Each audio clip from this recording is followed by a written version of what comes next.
ಜೀವನಾಡಿ ಕೆಆರ್ಎಸ್ ಜಲಾಶಯ ಬಹುತೇಕ ಭರ್ತಿಯಾಗಿದೆ. ಕಾವೇರಿ ಡ್ಯಾಮ್ ಸುರಕ್ಷತೆಗಾಗಿ ಕಾವೇರಿ ನದಿಗೆ ನೀರು ಬಿಡುಗಡೆ ಮಾಡಲಾಗ್ತಾ ಇದೆ. 23 ಗೇಟ್ಗಳ ಮೂಲಕ 33,000 ಕ್ಯೂಸೆಕ್ ನೀರನ್ನು ನದಿಗೆ ಹರಿಬಿಡಲಾಗ್ತಾ ಇದೆ. ಕಾವೇರಿ ನದಿ ಪಾತ್ರದ ಜನರಿಗೆ, ಗ್ರಾಮಗಳಿಗೆ ಪ್ರವಾಹ ಭೀತಿ ಏರ್ಪಟ್ಟಿದೆ.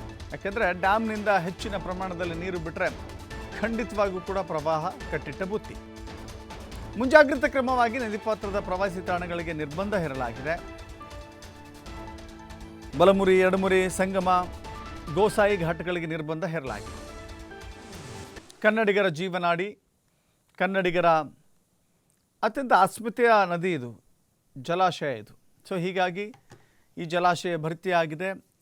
23 ಗೇಟ್ಗಳ ಮೂಲಕ 33,000 ಕ್ಯೂಸೆಕ್ ನೀರನ್ನು ನದಿಗೆ ಹರಿಬಿಡಲಾಗ್ತಾ ಇದೆ. ಎರಡೂ ದೃಶ್ಯಾವಳಿಗಳನ್ನು ಗಮನಿಸ್ತಾ ಇದ್ದೀರಿ. ಡ್ಯಾಮ್ ಭರ್ತಿಯಾಗಿರೋದು, ಜೊತೆಗೆ ಡ್ಯಾಮ್ನಿಂದ ನದಿ ನೀರನ್ನು ಹರಿಬಿಡಲಾಗ್ತಾ ಇದೆ. ಯಾಕಂತ ಹೇಳಿದ್ರೆ ಒಳ ಹರಿವಿನ ಪ್ರಮಾಣ ಹೆಚ್ಚಾದಷ್ಟು ಡ್ಯಾಮ್ಗೆ ಒತ್ತಡ ಜಾಸ್ತಿ ಆಗುತ್ತೆ. ಹೀಗಾಗಿ ಡ್ಯಾಮಿನ ಒತ್ತಡವನ್ನು ಕಡಿಮೆ ಮಾಡಬೇಕೆನ್ನುವ ಕಾರಣಕ್ಕಾಗಿ ನೀರನ್ನು ಹರಿಬಿಡಲಾಗ್ತಾ ಇದೆ.